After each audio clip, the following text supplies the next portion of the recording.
Okay, in our video series on infectious medicine, in this video, we are going to talk about typhoid. We are going to discuss the presentation and the diagnosis as well as the treatment of typhoid in detail. First of all, typhoid and paratyphoid fever is caused by bacteria Salmonella Typhi and paratyphi, in which the type Salmonella Typhi being the most common one. So, it results in a systemic illness with fever and abdominal pain. Remember, typhoid is a very important differential in patients having fever of unknown origin. Its transmission occurs via fecal-oral route. Any food contaminated with the feces of a person containing Salmonella typhi can result in transmission of Salmonella to a person and resulting in typhoid.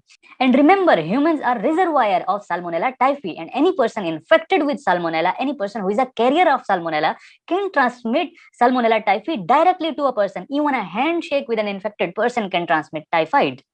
So whenever a person ingests any food contaminated with Salmonella, large number of organisms are required to cause infection. Unlike Shigella, where small number of bacteria can cause infection. In typhoid, large number of Salmonella bacteria are required to cause infection.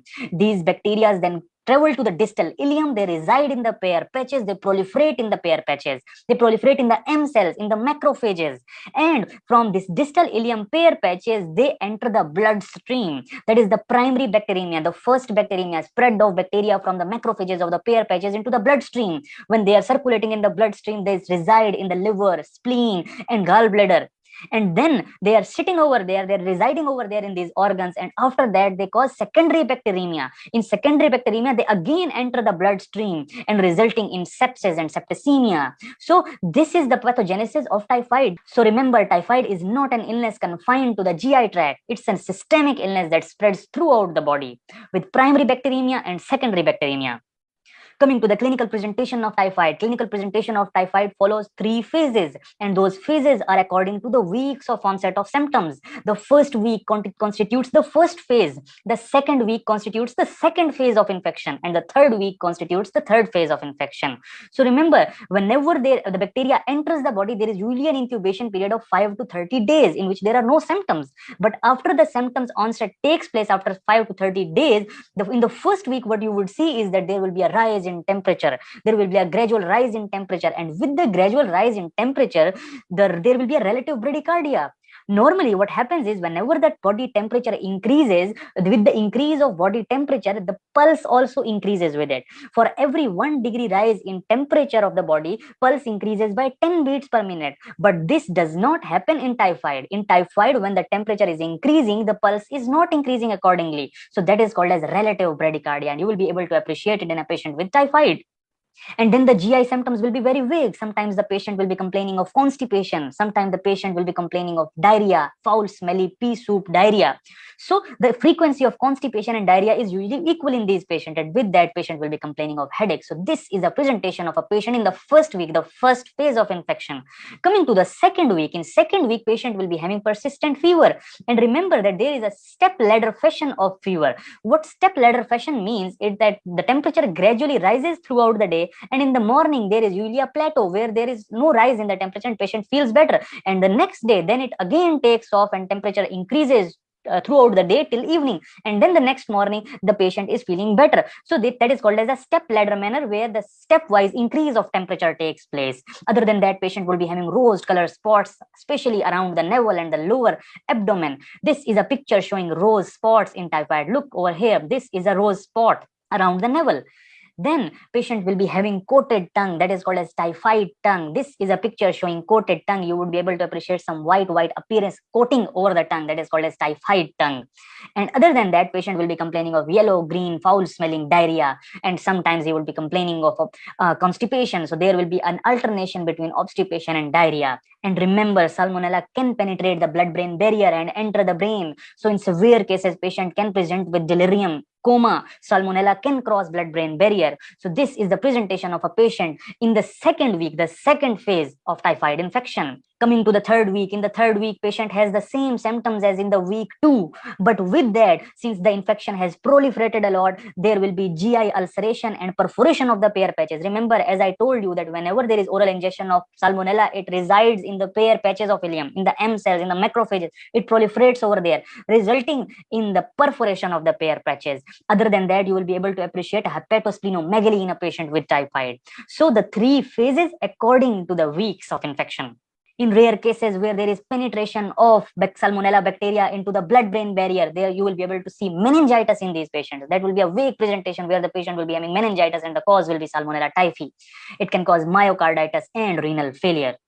Coming to the diagnosis of typhoid, in the diagnosis of typhoid, blood cultures are the most important diagnostic tool. Blood cultures is the most important investigation that you have to perform. Whenever you are suspecting that the patient is suffering from typhoid fever, you must take the blood straight away and send it for cultures. Other than that, stool cultures can be performed, but remember, stool cultures are usually negative. Even if the patient is having an active infection, the stool cultures can come out to be negative. So blood cultures are more specific and can be performed earlier. Stool cultures are positive after 2 weeks and they are low yield.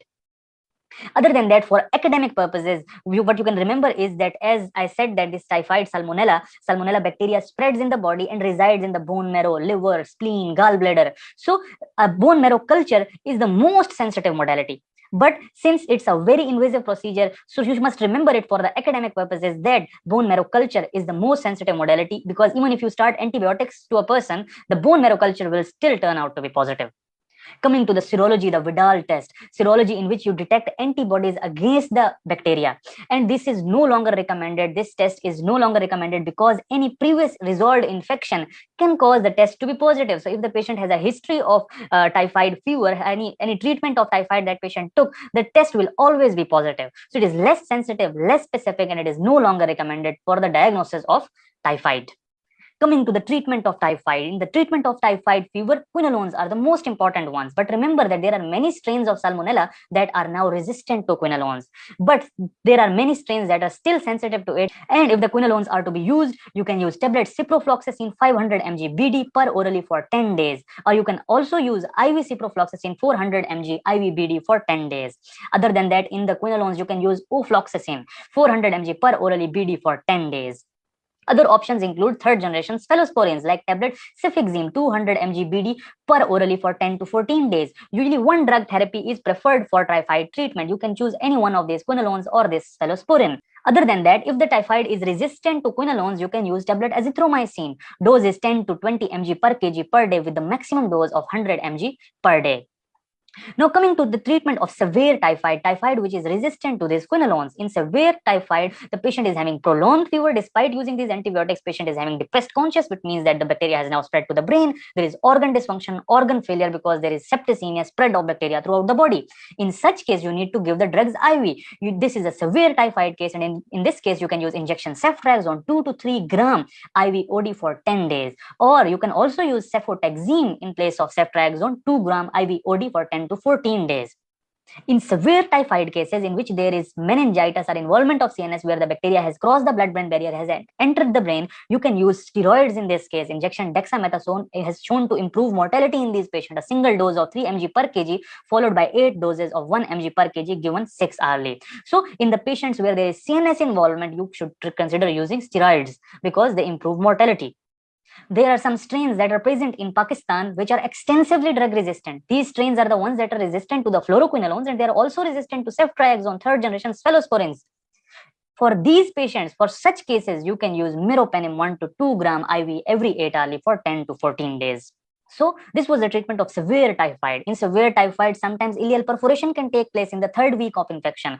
In the third week of infection, whenever the ileal perforation takes place, there is spread of bacteria, the feces into the abdominal cavity, and there will be peritonitis, abdominal tenderness, abdominal GERDing.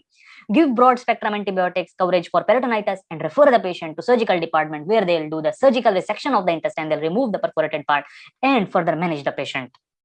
Coming to chronic salmonella infection, remember, one of the complications of salmonella infection is that when the bacteria enters the body, it proliferates, it causes the acute infection. And if that acute infection is not treated, after the third week, when the symptoms resolve, they resolve spontaneously, but this salmonella hides within the organs of the body, especially in the gallbladder. So this salmonella is hiding within the body, and the person becomes a chronic carrier. That chronic carrier is not having any symptoms, but that person is carrying typhoid, and that chronic carrier can spread typhoid to others, because that person is asymptomatic, not seeking medical care, and that person can infect the healthy people. So a complication of typhoid is that a person can get chronic carrier infection. Even despite getting treatment, people can get chronic salmonella infection. So chronic salmonella infection is defined as positive stool cultures 12 months after overcoming the disease.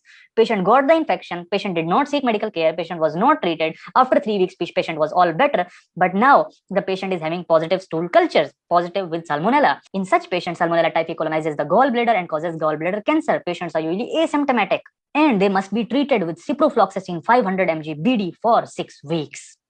Other than that, such chronic carriers must be banned from working in food industry because they can spread the infection to healthy individuals. Coming to the prevention of typhoid is with vaccination and food and water safety. Remember, only the vaccination is not enough to provide coverage or prolonged immunity against typhoid. Food and water safety is also very important. In the vaccination, there is 2 types of vaccine that is available in the market: inactivated vaccine, live attenuated vaccine. Inactivated vaccine is basically polysaccharide capsule of salmonella. One injection I am given 10 days before traveling to an endemic area where typhoid is endemic, and second vaccine is given after 2 years. Live attenuated vaccine is an attenuated vaccine that is live but that is weakened, and it is present in the capsules containing vaccine. 4 doses of one capsule given 48 hourly 10 days before travel. And remember, this vaccine does not confer lifelong immunity, so food and water safety is more important. This is a picture showing the typhoid live vaccine in the capsules. In summary, we talked about what is typhoid caused by Salmonella typhi, the transmission, the pathogenesis, the clinical presentation in the first week, the second week, the third week, and the diagnosis with blood cultures. Serology with Vidal test is no longer recommended. Treatment with quinolones if not quinolone resistant. Options like cefixime, azithromycin. Severe typhoid treated with ceftriaxone, cefotaxime. Extensively drug resistant treated with meropenem. Ileal perforation referred to surgical department. Chronic salmonella must be treated with ciprofloxacin, and for the prevention, vaccination with food and water safety, the different types of vaccine.